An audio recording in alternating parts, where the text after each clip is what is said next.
Thank you guys for joining us today. My name is Nick here from Key Issues, and today we have a very, very special guest. With me is the creator of the Sentry, Mr. Paul Jenkins. Thank you for joining us, Paul. Thanks, Nick. I'm happy to be here. Thanks for I shot my shot on Twitter, and Paul was gracious enough to do an interview with us. So thank you very much, Paul. You've had a massive career spanning decades, working in with some of the largest publications for comic books, video games, and media. Um, so I just kind of wanted to kind of let you introduce yourself and kind of some stuff that you've done in the industry, both for comic books, video games, and acting and even music, which I know that you're pretty passionate about. Yeah. I've sort of been always been a person that did everything. When I was growing up, I really found all this stuff myself, and I had studied to be an actor, but I spent a lot of my time in film school, so I sort of had this background right there. And I came to the United States when I was 20, and I met the creators of the Teenage Mutant Ninja Turtles. Right, so I was playing in a band. They did an album cover for us. Um, and when That's you're so playing cool. in a band, you're very much like, you're waiting on tables and working in a hardware store, I think, for a while, all kinds of stuff, right? But I was lucky enough to meet those guys, and they really needed some help because they had sold the rights for the Turtles to become a toy and TV show, and now the thing was about to blow up. But it was from a very, very small office in Northampton, Massachusetts. So um, you know, I started working with them, and very, very quickly, everything exploded. Now I'm part of probably the single biggest licensing of phenomenon of all time at its time. Late 80s, early 90s. Yeah. When I grew From up, there, oh, sorry, go ahead. Oh, I was just saying when I grew up, that was such an integral part of my childhood. Was I think I've read that that's Teenage Mutant Ninja Turtles one is considered probably the most important comic book of the modern era. Certainly the most important comic book since U.S. comic book since the Silver Age of comics. So it's really cool that you kind of fell into that when you did. yeah, I was very lucky. Um, One of the things that sustained us was that Kevin Eastman and Peter Laird were both very humble, straightforward guys. That made things easier. They cared very much about creators. Hmm. Another thing that sustained us was that we were very good at what we did. I think we were very good at allowing licensees to have the latitude to make their stuff. We turned the stuff around really quickly. So instead of waiting forever for some corporation to respond to the questions about can they get this approval or that approval, we moved things around pretty quickly, right? Hmm. But I went from there relatively quickly, I suppose, in my career to Tundra Publishing, which is Kevin Eastman's publishing company. And I was very lucky. I got to be an editor for plenty of people: Neil Gaiman, Alan Moore, Dave McKean, lots of really well-known people. George Pratt, like incredible artists, great writers. And at the time, I found that I looked at comics and thought, I don't understand why they're so poorly written. I didn't really care for them. I thought that a lot of the product was this, it had, uranium cover or a chromium cover on it, You're but that not a didn't big mean much. fan of the foil variant covers of the '90s with ultra fanny packs everywhere and all that stuff. No, I wasn't a fan because what it did was it sold 7 million copies of X-Men #1 as a collectible, but you couldn't collect seven. Why is that a value proposition? You're not going to keep it as a collectible because it's not going to appreciate in value. But that was almost the way that comics were being sold. These are Yeah, going to be investments. They're going to make you money, right? yeah, And so it tapped into, not greed in a bad way, but it just tapped into kids saying, okay, yeah, I'm going to buy a box of X-Men #1. It's going to be worth millions in future, and it's not, right? yeah. And so I didn't think the comics were really pushing it. And I remember actually having a conversation with Alan Moore at his house because I'd been the editor in chief of a company in Cincinnati called Majestic, and I said, Alan, I feel like I could probably. I came to recruit Alan to come work with Majestic, which is a bad idea. Hmm. And I thought, Alan, I feel like I could do something. And he said, I don't see why not, Paul, right? Because he's a really nice guy. Yeah. And so I went off to San Diego that year, and I met the editor of Hellblazer, a guy called Lou Stavis, and Hellblazer is just this thing, you know, every pro I think would like to work on Hellblazer, and I was a Yep. complete unknown, had not done anything. And I asked Lou if I could try out, and he let me. And Karen Berger, the editor in chief of Vertigo, let me, and they gave me the job, And you wrote and it that's for great. 4 years, right? Something Yep, other on that nature. That's incredible maybe. to start out like your first pitch, never having written comics, and then you get Hellblazer and you do it for 4 years. That's Yeah, awesome. I did more issues of Hellblazer than anyone. Actually, Hmm. may have been 4 to 5 years. Oh, And gotcha. around about 1995, so this is 1994, I think, when I got it. And then around about 1995, I wanted to branch out to do some new things, and we can talk about that because that actually led to the creation of the Sentry. But from there, I mean, I worked on Hellblazer for a while. I got a call from Jay Lee, and he asked me if I would like to come to this new thing called Marvel Nights that Joe and Jimmy had been doing, and we knew Joe and Jimmy from Event Comics. Everybody knew Joe and Jimmy. Hmm.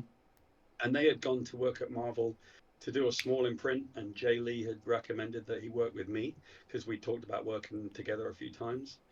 Cool. We did the Inhumans. It won an Eisner, and then I was lucky enough to do pretty well for Marvel. I got to be the writer of Spider-Man. I got to be the writer of Hulk. A lot of times, as I understand it, once I started working on it, they were in Chapter 11 bankruptcy. They were really not in a good place. Yep. And the work that I did would usually bring the sales up and more of the core of the character back.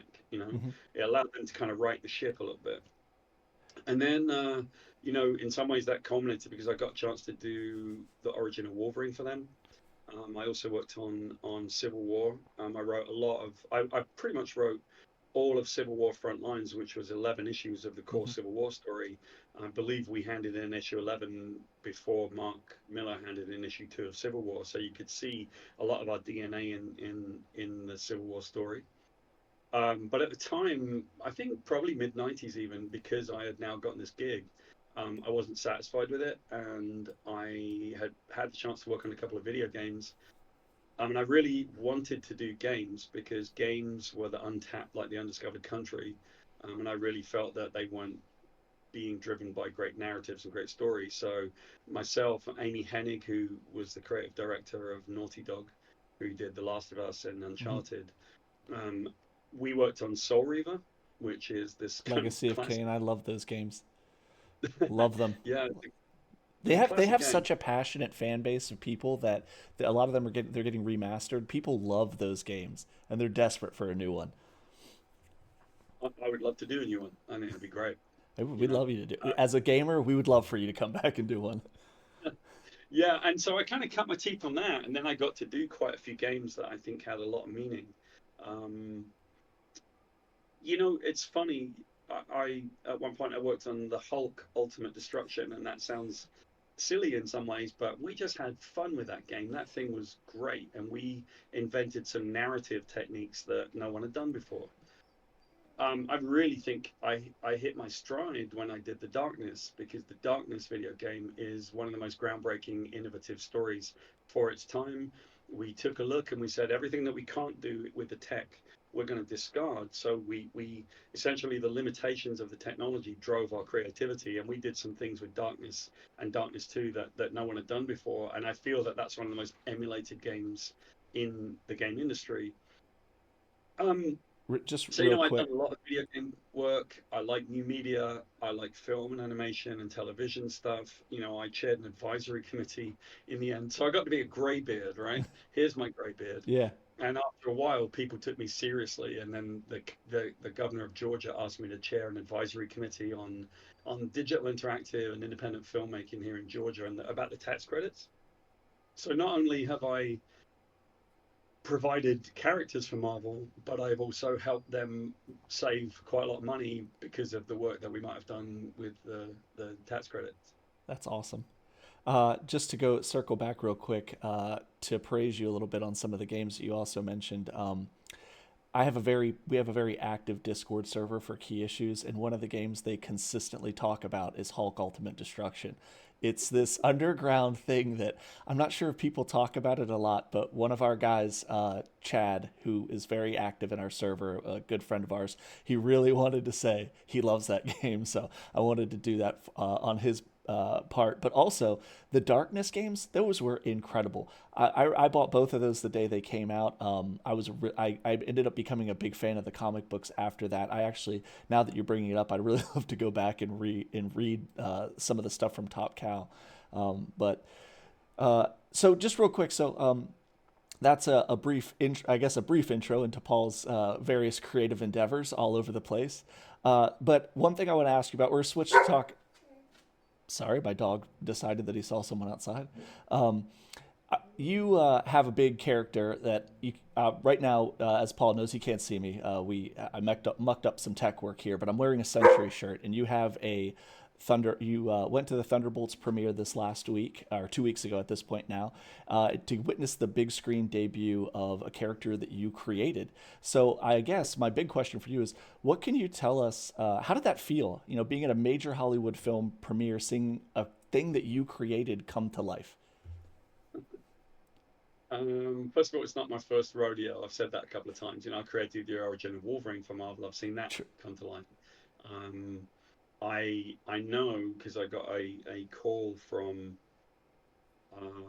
Joe Quesada at one point when the first Spider-Man movies were coming out. It wasn't something that Marvel directly controlled in some ways. You know, they had actually jobbed these out to Sony and to Hmm. Fox with the Fantastic Four and stuff like that, and Wolverine and the X-Men. That a story that I had done, the Return of the Green Goblin, and that stuff was used for source material for some of Marvel's work. You Hmm. know, my stuff had informed the short-lived, thankfully, Inhumans TV show. So I've been around it quite a bit. I've seen my work used quite a lot, and but this is different, right? Because of the nature of how Sentry was created and where it came from. And when you understand the creation of the Sentry, Hmm. you can sort of understand why it's a bit more special to me, because this was something not only that I created and sort of built out, but it was also something that met a little bit of resistance quite a few times with both of the major publishers, because neither of the major publishers are particularly geared up towards starting a new character. And so every time you propose a new character or you want to do one, there's always a lot of scrutiny because they want to ask themselves the question, um, can I afford the effort and time that it takes to try to introduce a new character? And there's a lot to be said for the way that Marvel actually did it in the end because they did this incredible marketing campaign. Well, while we're on the subject of the creation of the Century, I think it's kind of a good segue. I was going to ask you a little bit later. Um, like you said, a lot of people might not realize that you had pitched the idea of the Century a number of times before it became an actual comic book. So Mm. how did that process go? And can you tell me a little bit about the history of the character, how you created it, all those things? Yeah.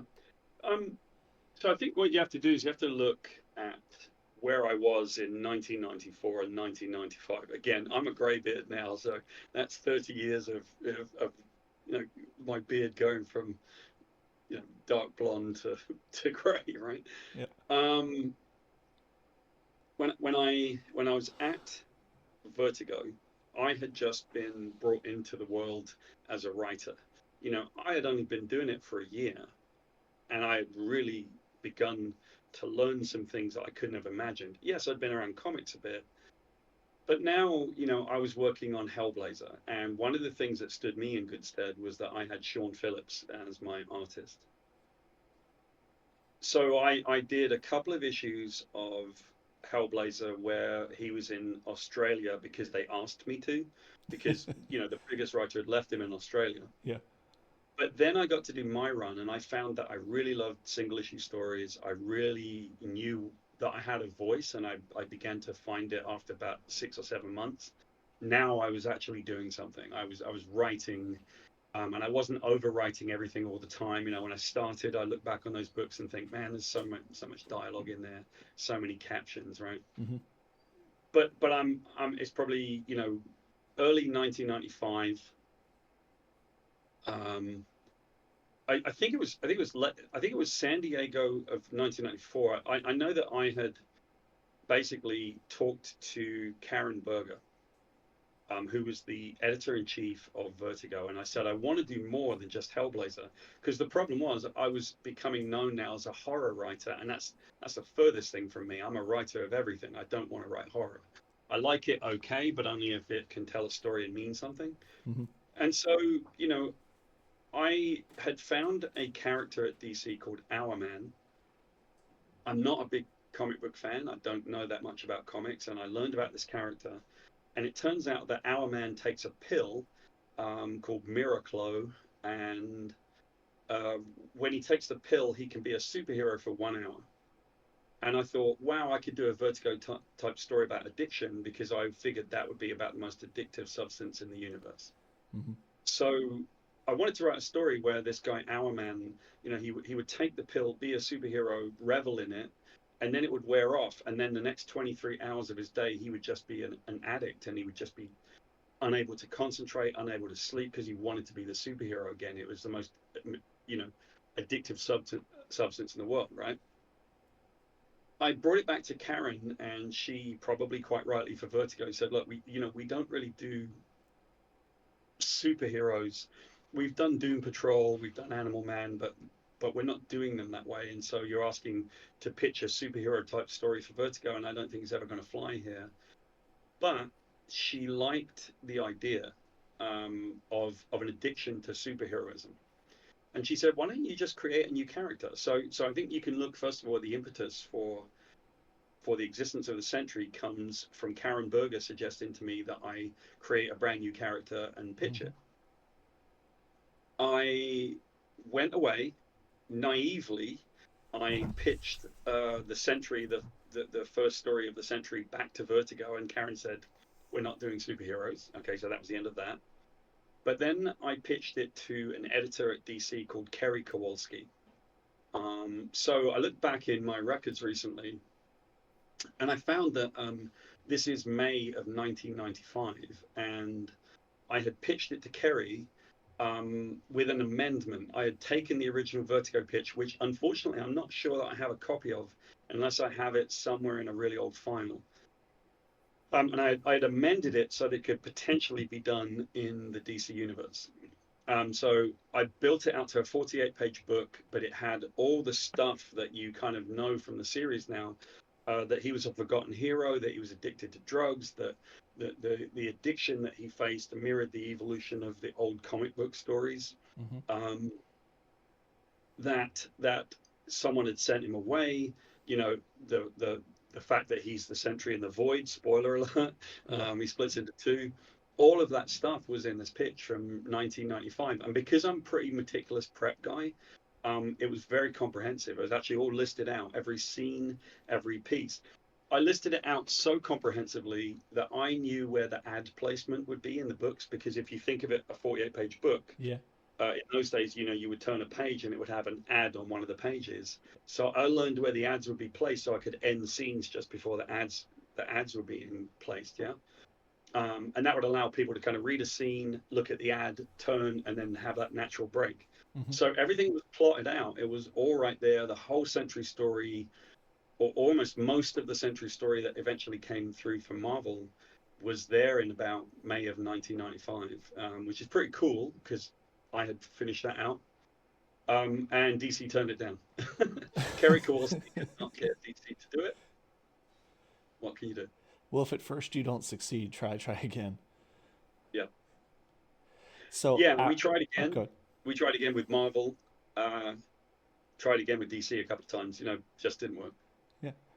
Well, it turned out in the end you ended up getting a successful pitch and brought Jay Lee in, and the rest is kind of history on that character, right? Or Yeah, I mean, basically, it was around for about 3 or 4 years, and then I asked a friend of mine, Rick Veitch, if he would do a couple of images for it. hmm. Like if we could, I, because it was just in writing.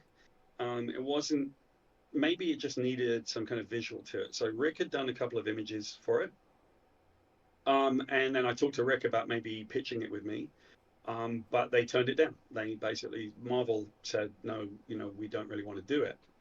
So I think I had been through probably the original Vertigo pitch, the DC pitch. It had been around for about 3 or 4 years. Then I showed it to Rick, and Rick did a couple of images, and we tried to pitch it. Didn't happen there.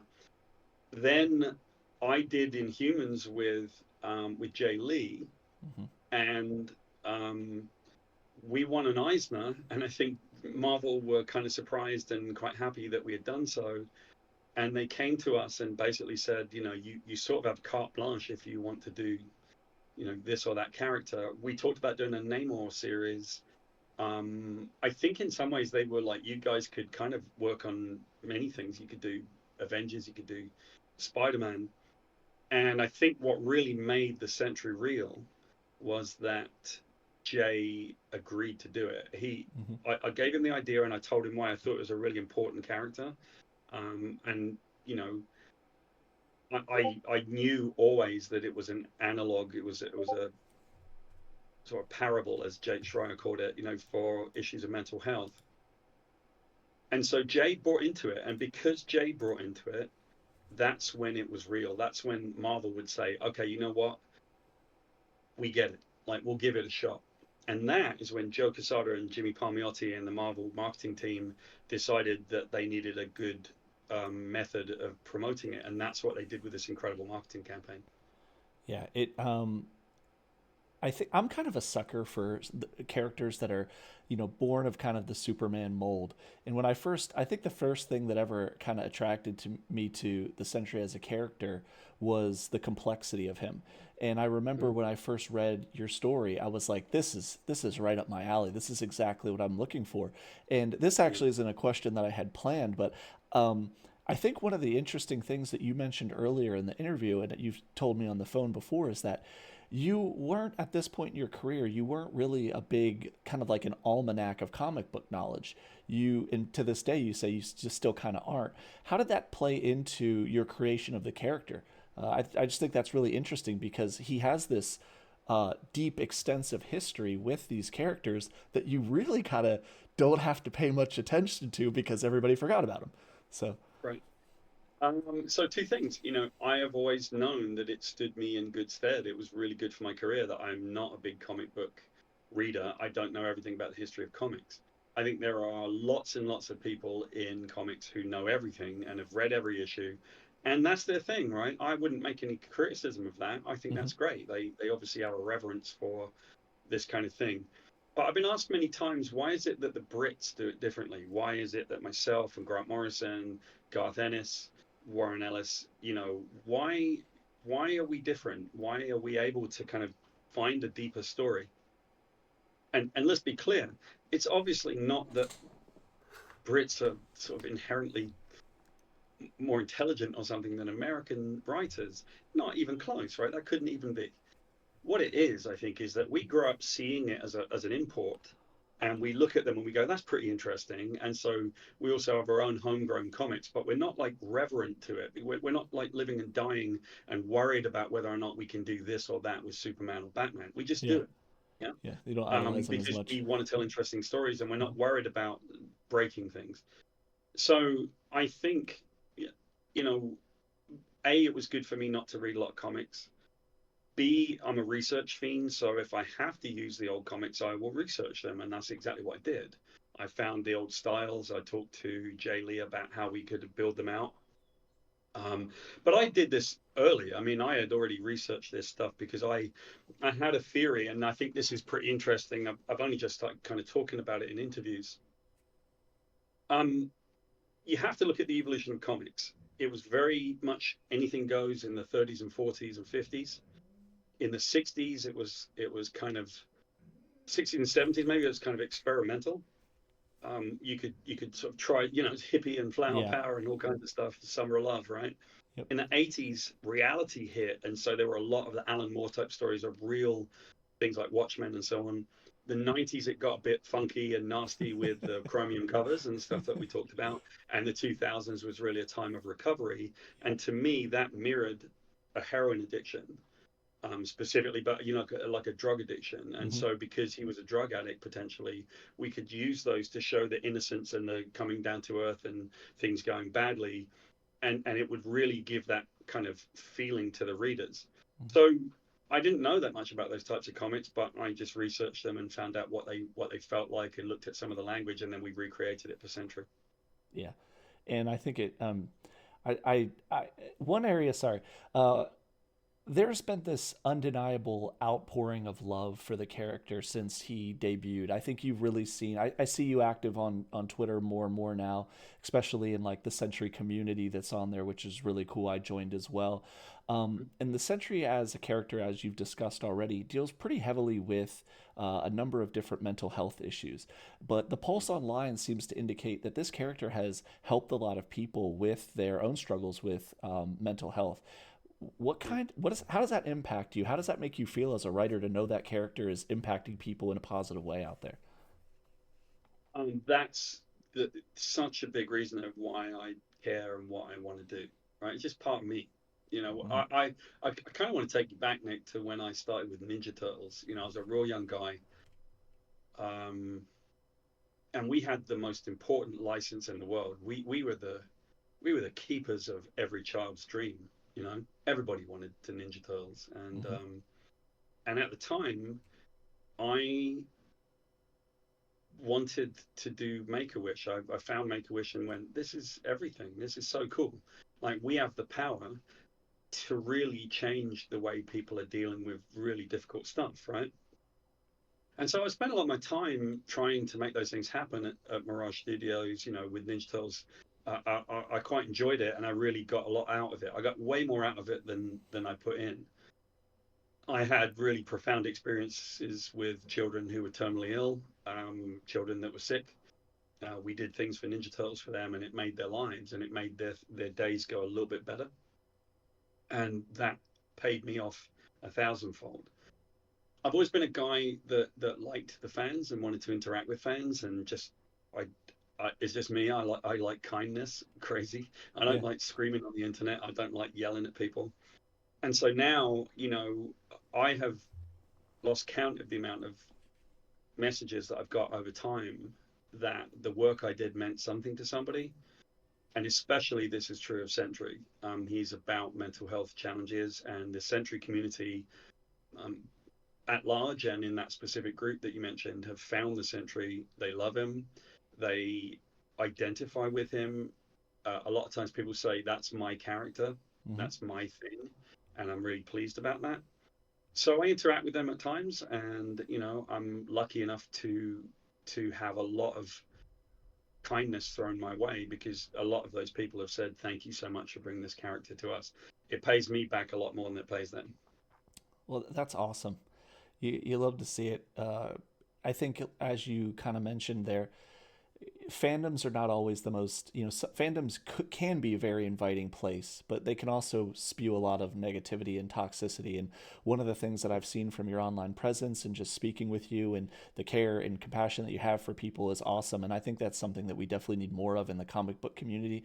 The community as a whole has grown so large, and in that, just like with everything else, it's really easy to find bad actors who try to exploit things for clicks and views. So it's really cool that you remain positive, and the positive impact that this character is having on people. Um, we're kind of jumping around on my docket here, but that's fine. Uh, That's my you did. fault. No, it's perfectly fine. Um, during the I was been truth be told, I, as you may have guessed, I've been stalking you a little bit on social media, just trying to prepare for this so I don't say anything silly. But That's okay. you did tell me on the phone as well that you got a chance to meet the actor that played the Sentry, Lewis Pullman, and you got to see his portrayal of Bob on the big screen.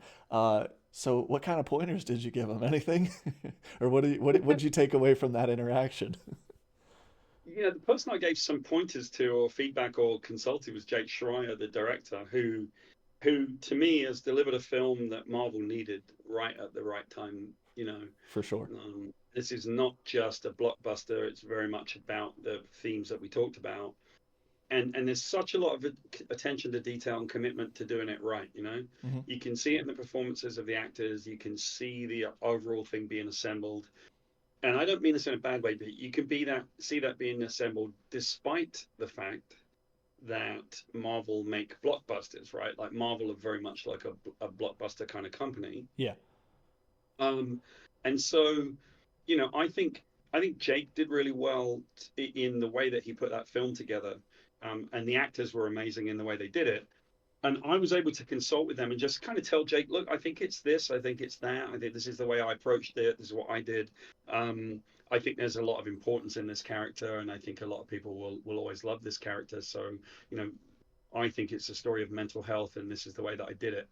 I'm told, or actually, there are a couple of articles that have come out since, that the reason they didn't completely adapt the story that I did with Jay was actually because there were elements of it in one of the Spider-Man animated films recently, and they just didn't really want to kind of go over ground that had just been covered. So that's a bit of a shame, but not too bad because they did their own version. Yeah, I got to meet Lewis, and it was so. I'll tell you the whole story. The after party, I go to the film and it was great. And we go to the after party, and as I walk in, someone's calling me out, and I look over, and it's Jake Schreier who wants me to come over and talk to him. And and I kept thinking to myself, I was actually a bit weirded out, and I was like, I thought you were busy, dude. um, and so I went over and I said, I because I was weirded out, I didn't really go, Jake, this was an amazing film. I said, well, it's been a while. Yeah. Yeah. And he said, yeah. And I said, okay, well, look, and he really wanted to know, how did I care about the film? What did I see? And I thought that was testament to the approach that they took creatively. So a little while later, I get introduced to Lewis, and I'm thinking it'll be one of those things where I'll chat to Lewis and I'll say, hi, man, nice to meet you. He'll say, nice to meet you too. I read the comic or something, and that was it. And instead, which is quite nice and thrilling for me, Lewis kind of put his hands on his head and said, oh my God, Paul Jenkins, I've really wanted to meet you. That's awesome. And it took me back to this moment where I'm thinking, aren't you busy? Like, you guys, this is your film, but he was so nice to me. And he said, look, Paul, I want you to know that did I do your character right? Mm-hmm. And I thought, man, what a humble guy, right? So I said, yeah, man, I love it. And the first thing he said was, do you mind if I get your number? Because I'd like to stay in touch, and I'd love to get some pointers from you, and I'd love to get information from you about the character, which is lovely, right? So, Yeah. I wrote to him, and he wrote me back a lovely message later. We kind of shared a few texts and stuff like that. I sent him a big ton of books. So I guess probably when he's in Atlanta, where I live, because I work in the film industry to some extent here as well. Mm-hmm. Hopefully at some point we'll end up having a few beers and catching up, and maybe I'll go down. I actually go down to Trilith/Pinewood very often. And so hopefully I will go down there and see him, and we'll stay in touch, and we'll see where the Sentry takes us. It's kind of cool that when you meet him, you're almost expecting to be starstruck, and he meets you in a starstruck, as the creator almost. Yeah, I'm in a weird position because I want to be really clear. You know, First of all, Lewis is his own guy, and I don't Yeah. speak for Lewis, right? He's a busy guy too. They are everywhere. Yeah, They're traveling for around the sure. world. I've been on press junkets, but not to the extent that those poor guys must be. And I hope they're loving it, but it's a rocket ship, right? Mm-hmm. But I will say, I would say Lewis is starstruck, but he at all, right? He's a Yeah. pretty ordinary guy, like I am, right? I think the good thing was that we're both pretty straightforward guys, and so instead of being starstruck, either of us, we were like, "Hey, man, it's really nice to meet you." It's very simple and natural conversation, and I thought that was really cool. Cool. Um, one other movie question, and this is something that you and I discussed earlier as well too. But one a character in the film that a lot of people might not know that you are closely intrinsically tied to is Yelena Belova, who made Yeah, her debut in Inhumans #5 from your run. yeah, So technically, I mean, a lot of those characters in the movie are Paul. This is the Paul Jenkins film, almost. Not in the sense that I know that we did discuss and you wanted to clarify, around the creation of the character, but it was cool that another character that debuted in one of your books was also in there. yeah. That was cool. So basically, for the purpose of clarification, Jay Lee and I did not create Yelena Belova. 100%. Yep. Credit for that goes to J.G. Jones, the artist, who's a lovely guy, great friend of mine, and Devin Grayson, the writer. Hmm. I believe those are the two creators. Um, and and when they had been working on it in the Marvel Knights time, it hadn't been published, that character. And so Jay and I got a call, and we were asked, "Would you please debut Yelena Belova in your book?" So for some reason, the first appearance in comics of Yelena Belova is inside the Inhumans #5 by myself and Jay, which gives me just a little bit of props because I can say, "Hey, first appearance of the character was in my book as well." Yeah. At least you get to sign them forever at comic conventions as well. It's great. Apparently, those ones are really expensive now as well. Inhumans #5. Yeah, I have, not to flex, sorry, but I do have the first full two runs of the Sentry. I have that full run of Inhumans. Mm. And they were something, long before you and I had ever talked that I read just from word of mouth. And I'm thankful that, the comic book community in general is so open to, if you, I mean, I'm sure you're familiar with this, but whenever you meet somebody who's into comic books, the very first thing they want to do is tell you, you got to read this, you got to read this, you got to read this. And then the next thing you know, you move out of your comfort zone and you find all these really cool things.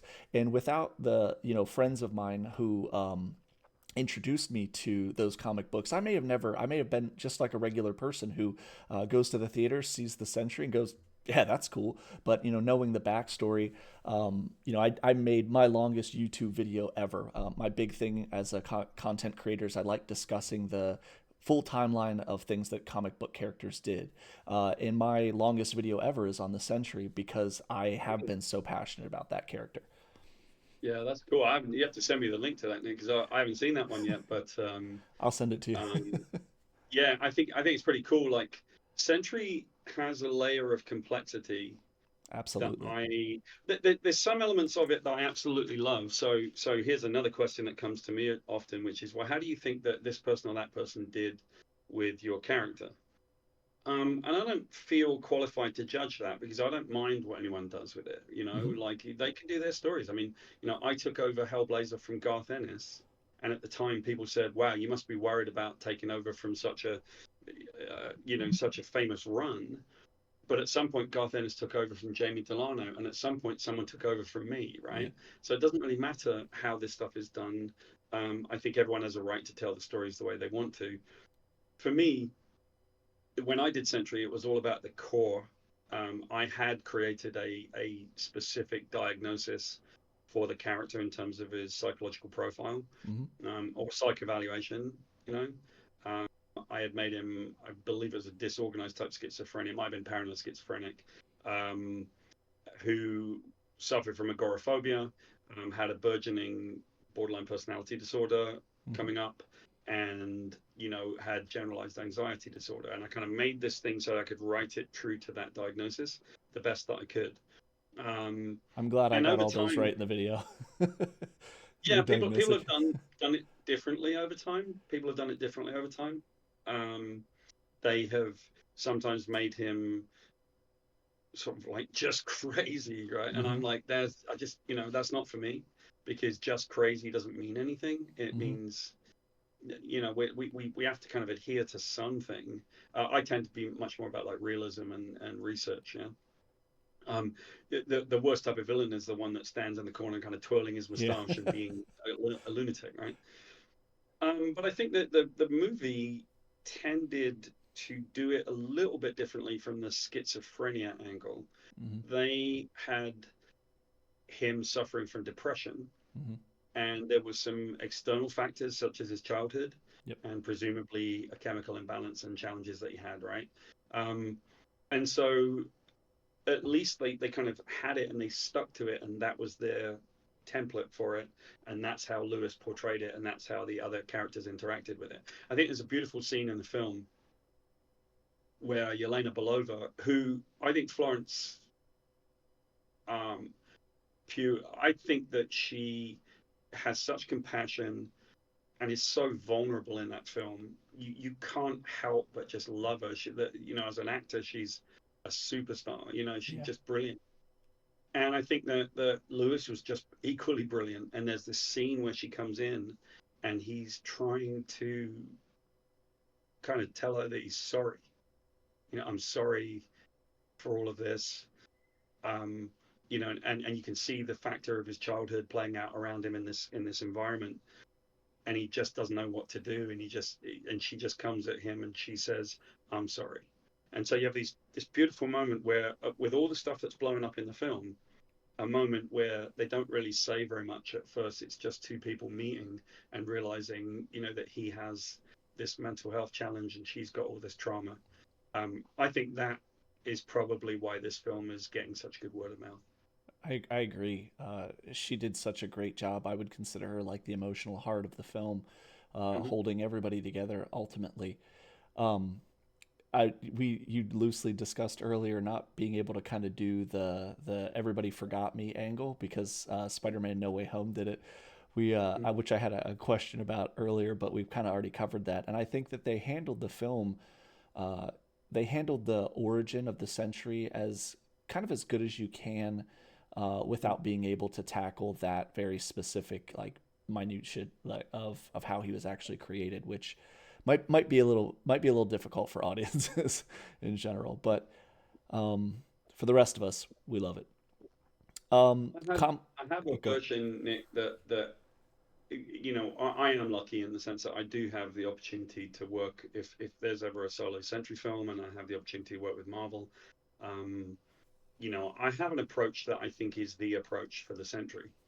Because you can get to the stuff that blows up and you can get to the core of the character. You can do all these things. There's obviously it's a Marvel movie. There's stuff that has to happen. There's really cool things. I think if you get too realistic, if you get too gritty, you're not servicing the fans that love it, right? Yeah, But if you just do bubblegum and you bring them and they eat popcorn and watch it and they spend $20 and say, okay, that's 2 hours of my life that I kind of had over yeah, there. So I want the substance, right? So I do have something that I think would really be the way to approach the character in a solo film. awesome. And I'm going to relentlessly hound you until you send it to me. Just kidding. Um, so just to move around a little bit, but you were discussing earlier how other comic book creators have handled the Sentry, other than you. And most notably, right after the original runs of the Sentry came out, Brian Michael Bendis took over and brought him into New Avengers. Um, and one of the things there, this is a question I've been dying to ask you, is that you are actually written into the universe as an in-universe character. So Paul Jenkins exists in the Marvel universe as the Yeah. guy in verse who created comic books with the Sentry in them. So Yeah. how does how do you feel about being a comic book character? And follow up question: how did you like the way that David Fincher drew you? Yeah, no, that was all fine. I thought it was funny. It's I very Grant gave Morrison Brian credit. esque. Say again? It's a kind of very Grant Morrison esque to slide Yeah, yourself into a comic almost. Well, you didn't, but yeah. At least I didn't do it, right? With yeah, someone else doing it with me. Um, I thought it was really funny. I gave Brian a load of crap because of the way that he had me speaking in a British accent. Cool, blimey, governor, I sounded like Dick Van Dyke. You know? And so I think that was pretty funny. And of course, you know, he makes me faint. I meet my own yeah, creation of the century and then I pass out. So I'm like, yeah, great. I apparently got no constitution or anything. But no, I think it was really funny because it was very, very meta, right? Like here I was being written into a comic of a character that I had created to put that forward as a story. And if you just look at the creation of the character, the fact that he didn't exist, the fact that he was kind of put back as though he was a contemporary of the Fantastic Four in the first comics, all of that stuff was pretty cool. So, I was always grateful to Brian because I think that Brian had taken on the character when other people were saying there are no new characters to bring into the new Avengers. hmm Brian said that's not true. There are plenty of characters, and he brought the Sentry in. It brought the character into a place where people were ready to accept his existence, whether they liked the character or not. And at that point, then ever since the Sentry has been part of the Marvel universe, which is pretty cool for me. yeah.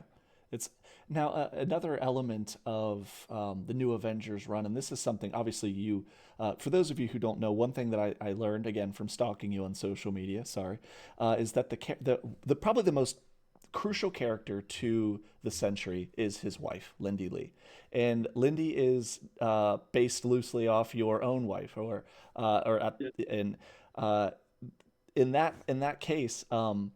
How does she feel about being a comic book character, essentially? But She's incredibly indifferent to it. I think if I can hold up my leg, you'll see yeah, I can see it. there's a We're gonna and it freeze says frame that. Lindy on it. We're gonna freeze frame that and make it the thumbnail for the video. Fantastic.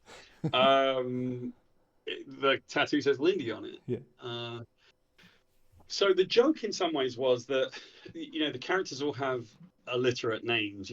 Robert Reynolds, Yep. Reed Richards, Bruce Banner, and Peter of course the Parker. girlfriend was Lindy Lee, which kind of was an analog. This was the one time that I did go down the route of Superman, right? It was Lois Lane, it was Lindy Lee. Yeah. Hmm. Um, there was something, people have often sort of said, well, Sentry's just another Superman. And I was like, well, it actually was maybe another Hour Man. Hmm. I don't know. But I liked elements of the fun and sort of absurdity of the Superman story in some ways, like the fact that he had a dog, right? Yeah. So we brought a dog in, and I said, if we're going to do a dog, it needs to be like a Welsh Corgi or a Shih Tzu, right? It's a little dog, Yeah. and that's what we did. So Lindy Lee, yes, my wife, her name is Melinda, Hmm. and I call her Lindy. And so, yes, a lot of the stuff that you see in the Sentry is actually based on my wife, Melinda. It's She is Lindy Lee. it's So pretty cool. presumably now, if we go to conventions, she's going to end up like with a really long line to sign, whereas everybody will just ignore me. It one of the I'm assuming you've either read or probably perused a bit of the new Avengers run that Bendis wrote with Sentry in it. Mhm. This I was not planning on asking this, so if we need to cut it out, we can. But in that comic book series, Bendis has Bullseye kill Lindy Lee. Did you tell her that? Did you tell your wife that Bendis had taken her out? Yeah, she'd probably be like, Bendis. She'd be like annoyed. No, no, I didn't tell her that because it's funny. My wife's an elementary school teacher, Oh wow. and she and my kids don't really connect that much to the work that I do, which I actually am absolutely fine with. None of them have seen the Thunderbolts yet. They don't care. But I will say that I'm there's more sorry of a for laughing. connection to my wife and old girlfriends and stuff that I had in the writing that I've always done, right? Like I've Hmm. always put the things that I see. My children are in it, my animals are in it, like a lot of the things that I see are things that I put into books because I don't read a lot of comic books. I put a lot of my life into it. Hmm. Um, so I think actually there's more of Melinda in my original Spider-Man run because I just wrote Peter and Mary Jane as myself and my wife because we were young and getting married at the time, and so we were just most of the stuff that we did, I just would put in as their relationship. I never liked the fact that, I don't want to criticize anyone else's work, but I didn't like the fact that in the Spider-Man books, he was a liar and he wouldn't tell her that he was Spider-Man, and she was a shrew that would just yell at him and tell him off for being Spider-Man. Yeah. And I was like, is that your view of marriage? Because Yeah. mine doesn't like that. In my version, they were friends and they loved each other and they had fun. Yeah. So I think you're going to find a little bit more of Lindy Lee in Mary Jane. Cool. I actually, truth be told, I haven't read your Spider-Man stuff, so that'll be my homework assignment from here. So I'm excited. Uh, we've been talking for a while, so I'll give you one last question. I recently watched a speech of yours from the Pinewood Gala back in 2020. It was an incredible speech that you gave, and it kind of goes back to what you were talking about the time that you spent with Make a Wish. And you talked about growing up underprivileged and needing a mentor, and how important your work has become in allowing you to help people get those things. You also talked about breaking into comic books, film, and video games. And I'm sure you get asked this question a lot. If you wanted to give the most impactful advice to somebody who's maybe wants to follow in your footsteps, wants to take a creative leap of faith, what would you tell them? I would tell them a few things. I think in terms of the craft, I have a few things that I've learned to explain to people, and I know that when I say the key phrase, every professional I know always goes, you know what, that's actually correct, right? So the first thing I would say is that there is an old maxim that writers write. Hmm.